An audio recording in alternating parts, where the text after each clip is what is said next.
এই সমস্ত এখানকার মহিলারা যারা গত 7ই ফেব্রুয়ারি থেকে টানা সন্দেশখালী রাস্তায় নেমে আন্দোলন চালিয়ে যাচ্ছেন, বারবার বলেছেন যে শেখ শাহজাহানের গ্রেফতারি চাই, নইলে তারা ভয়মুক্ত হবেন না। আজ শেখ শাহজাহানের গ্রেফতারির পর তারা কলাগাছি নদী থেকে জল তুলে সেখান থেকে রাস্তাঘাট শুদ্ধ করছেন, আর স্পন্দনের টিকা দিচ্ছেন।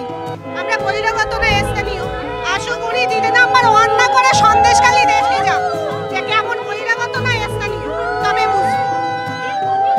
যে আক্রমণ আপনাদেরকে দিয়ে করা হয়েছিল বারবার যে আপনারা বহিরাগত, আপনারা নায়িকা, আপনাদেরকে ভাড়া করে আনা হয়েছে, আজ শেখ শাহজাহান গ্রেফতারির পর যখন আপনারা সমস্ত রকম আবরণ খুলে ফেলেছেন, আমরা বলবো যে সব কথা দিদি যে এইসব কথা বলছে একবারও আমাদের পাশে এসে দেখা দরকার ছিল যে আমরা বহিরাগত কিছু, তারা তো সেটা নিজেই ভেবেছিল, নিজেই নাটক করে চলে বলে আমাদেরও সেইরকম ভাবে ভেবেছিল যে আমরাও নাটক করে চলবো, সেইটাই ভেবেছিল, কিন্তু না।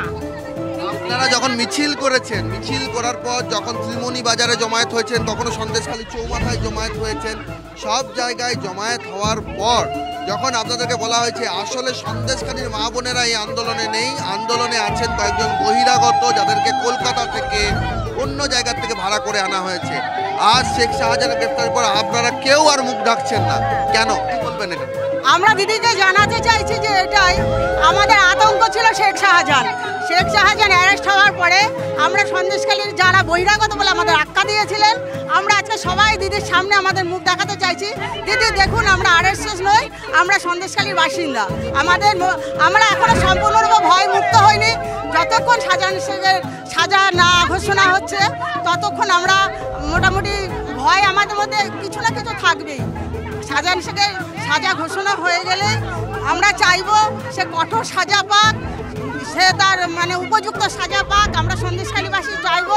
আর যদি তাকে এইভাবে সাজা না দেওয়া হয়, আমাদের আন্দোলন আমরা চালিয়ে যাব। আপনাদের তো নায়িকা বলে আক্রমণ করা হয়েছে দিদি, আপনাদের তো নায়িকা বলে আক্রমণ করা হয়েছে।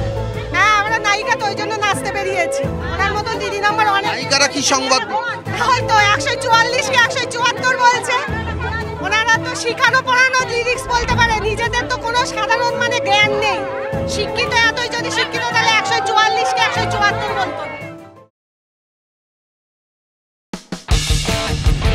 কোনো পুরনো খবর নয়, সকাল থেকেই পুরো দিনের আভাস, লোকাল থেকে গ্লোবাল। ঘটনাস্থল থেকেই রিপোর্টারের মুখে শুনে নিন আসল ঘটনা। দিন শুরু করুন TV9 বাংলার সঙ্গে।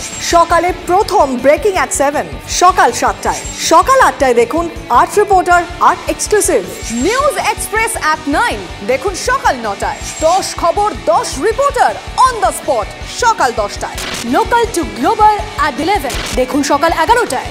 দেখুন morning super prime time TV9 বাংলায়। TV9 বাংলা না দেখলেই নয়।